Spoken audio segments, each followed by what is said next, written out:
Hello दोस्तों, कैसे हैं आप लोग। हमारी आज की कहानी का नाम है अपराधी।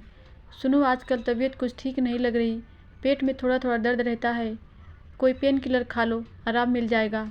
वो मैं सोच रही हूँ कि सफाई के लिए किसी को रख लूँ। क्यों, पैसे क्या पेड़ पे उगते हैं जो सफाई वाली को तोड़ के दे दूँ। सिर्फ 4 लोगों के काम में तुम थक जाती हो। विजय के कठोर शब्दों को सुन सीमा का चेहरा उतर गया। ओफो, इसमें मुंह लटकाने की क्या बात है। मैं तो तुम्हारी सेहत के लिए ही बोल रहा हूँ ना। हर छोटी बात के लिए अंग्रेजी दवाइयाँ लेनी ठीक नहीं होता।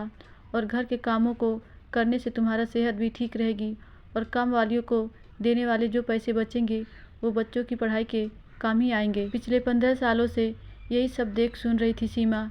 जब भी अपनी सेहत या काम की मदद के लिए कुछ कहती, विजय ऐसे ही बातें कर चुप करा देता।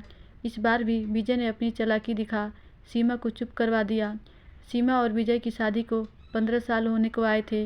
विजय हद से ज़्यादा कंजूस इंसान था। जब तक इमरजेंसी ना हो डॉक्टर तक के पास जाने से कतराता। घर में सास ससुर, 2 बच्चे और विजय था। सबके ढेर सारे काम होते, लेकिन मजाल है कि सीमा काम वाली रख लेती।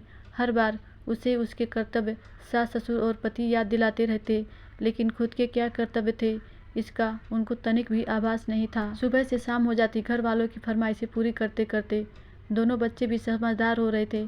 ऐसे में काम वाली की बात पे लड़ाई करना और माहौल बिगाड़ना सीमा को उचित नहीं लगता। आंसू पोंछ, एक पेन किलर खा सीमा लग गई घर के कामों में। लेकिन आज जैसे दवाई भी कोई असर नहीं कर रही थी। शाम होते होते दर्द जब बर्दाश्त के बाहर हो गया तो सीमा ने विजय को फ़ोन किया। बहुत पेट दर्द हो रहा है, चक्कर भी आ रहे हैं, विजय जल्दी घर आ जाओ। सीमा की आवाज़ सुन आज पहली बार विजय को कुछ गलत का आभास हुआ।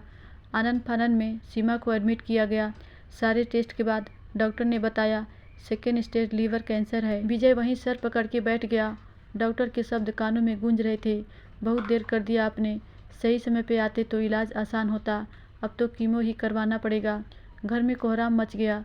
बूढ़े सास ससुर और बच्चे के आंसू थमने का नाम नहीं ले रहे थे।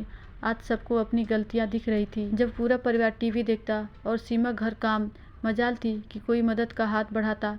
कभी सीमा सास से मदद मांगती तो सासू माँ बदले में सुना देती।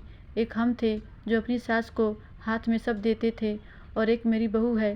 परिवार में बड़ों को देख दोनों बेटे भी किसी काम में मदद नहीं करते। आज विजय भी पछतावे में जल रहा था।